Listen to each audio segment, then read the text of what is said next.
नमस्कार। एक बार फिर मैं प्रस्तुत हूँ एक नया वीडियो लेकर।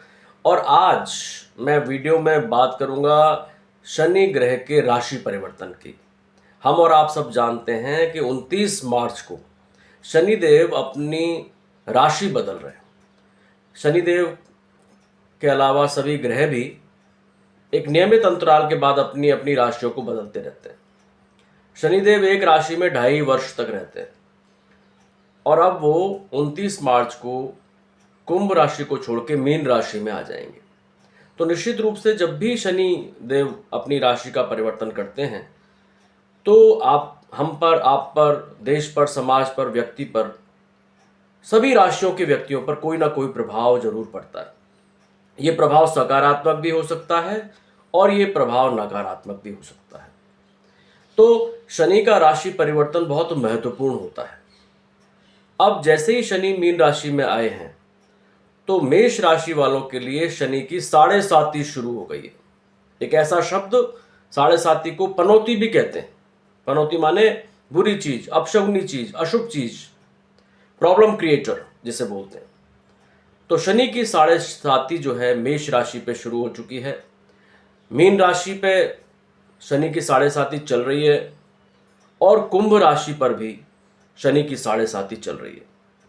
तो ये तीन जो राशियां हैं वो शनि की 7.5 से प्रभावित हैं और सिंह राशि और धनु राशि सिंह के ढैया से प्रभावित है। ढैया का मतलब यह है कि शनि का उनके ऊपर 2.5 वर्ष तक प्रभाव रहेगा। तो ऐसी स्थिति में जब ये 5 राशियां हैं जो सीधे सीधे शनि की 7.5 या ढैया से प्रभावित है, और 7.5 का जो शब्द है वो हमारे हिंदू समाज में, हमारे देश में एक भय के रूप में देखा जाता है। ये बात सही है कि शनिदेव एक क्रूर ग्रह हैं, लेकिन केवल 7.5 होने से व्यक्ति पर प्रतिकूल प्रभाव पड़ता है ऐसा नहीं है। इनमें अन्य ग्रहों की स्थिति, दशा, महादशा, इनका भी काफी फर्क पड़ता है। चूंकि 7.5 एक कठिन दौर होता है। 2737 दिन एक आदमी शनि की 7.5 में रहता है, लगभग 7.5 साल। तो अगर हमारी कुंडली में शनि खराब है तो वो निश्चित रूप से दुष्प्रभाव दिखाते हैं। कहा जाता है कि जो है पहले ही सुरक्षित रहना ज्यादा अच्छा रहता है। तो हमारी कोशिश ये रहनी चाहिए कि अगर शनि की 7.5 से हम प्रभावित हैं या शनि के ढैया से हम प्रभावित हैं तो हमें पहले ही अपनी सुरक्षा का इंतजाम कर लेना चाहिए। जैसा कि आप जानते हैं कि शनिदेव एक क्रूर ग्रह हैं और छायादान से जल्दी प्रसन्न होते हैं। मैंने आपको पहले भी इस संबंध में निवेदन किया था। अगर आपको ये पता है कि आपकी कुंडली में शनिदेव खराब प्रभाव दे रहे हैं, अशुभ ग्रह हैं, शनिदेव का जो है आप पर विपरीत असर पड़ रहा है, तो आप छायादान करिए। मैंने पहले भी कहा था कि छायादान is the best remedy. Shani को प्रसन्न करने का, शांत करने का सबसे अच्छा उपाय है छायादान। एक कटोरी में तेल लेना है, उसमें थोड़ा सा तिल डालने हैं काले, एक कॉइन डालना है, अपना चेहरा देखना है और उसे शनि मंदिर में दान देना है। अगर आपकी कुंडली में आपको पता है कि शनि खराब है तो आपको ये उपचार जरूर करना चाहिए। अगर आपको ये पता है तो काली चीज़ों का आपको परहेज करना चाहिए, काली चीज़ों का लोगों को दान देना चाहिए, क्योंकि ऐसा करने से आपकी शनिदेव की जो है शांति होगी। लेकिन अगर आपको ये पता नहीं है कि शनिदेव आपकी उस स्थिति में कैसे हैं, आपकी कुंडली में शनिदेव कैसे हैं, तो आप एक अन्य उपचार का भी सहारा ले सकते हैं। आमतौर पे ये माना जाता है कि हनुमान जी की जो शरण लेते हैं शनिदेव उनको कष्ट नहीं देते। हनुमान जी की आराधना करने वाले को कष्ट नहीं देने के लिए शनिदेव वचनबद्ध हैं। तो जब आप 7.5 या ढैया से प्रभावित हैं तो नियमित रूप से हनुमान जी की आराधना अगर शुरू कर देंगे तो शनिदेव का प्रभाव आप पर कम पड़ जाएगा।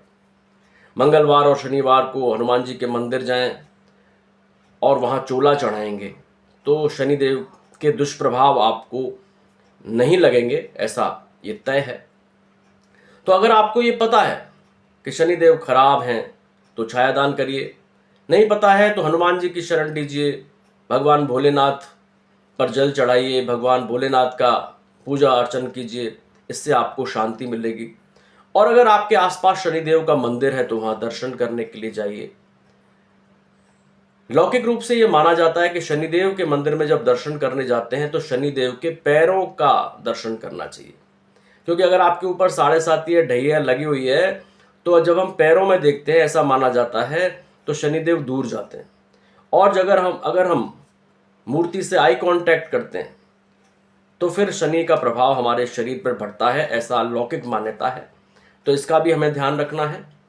7.5 और ढैया से प्रभावित राशि वाले जितने भी लोग हैं उनको अपनी सुरक्षा के लिए, मन में संतुष्ट होने के लिए और एक आत्मबल बढ़ाने के लिए उन उपायों का सहारा लेना चाहिए। एक बार लास्ट में फिर कहूँगा कि अगर आपको पता है कि आपका शनि खराब है, छायादान कीजिए, 7 शनिवार कीजिए, जितना अधिकतम हो सके कीजिए। और अगर आपको नहीं पता है कि शनि आपकी कुंडली में किस प्रकार का प्रभाव दे रहे हैं और आप पर 7.5 या ढैया लगी हुई है, तो आप हनुमान जी की शरण लीजिए, काली चीज़ों का त्याग कर दीजिए। आपको 7.5 और ढैया का दुष्प्रभाव मालूम ही नहीं पड़ेगा। वरना इतिहास इस बात का गवाह है कि 2737 दिन जो होते हैं 7.5 के, एक एक दिन आदमी गिन के बिताता है। आदमी एकदम जो है अर्श से फर्श पे आ जाता है। तो सुरक्षा के इंतजाम रखेंगे तो कुछ नहीं होगा। तो मेरा तो आपसे आग्रह है कि शनि शांति के, शनि को प्रसन्न करने के इन उपायों में से किसी एक उपाय को अपनाइए। मेरी आपके साथ शुभकामनाएं हैं। Thank you very much.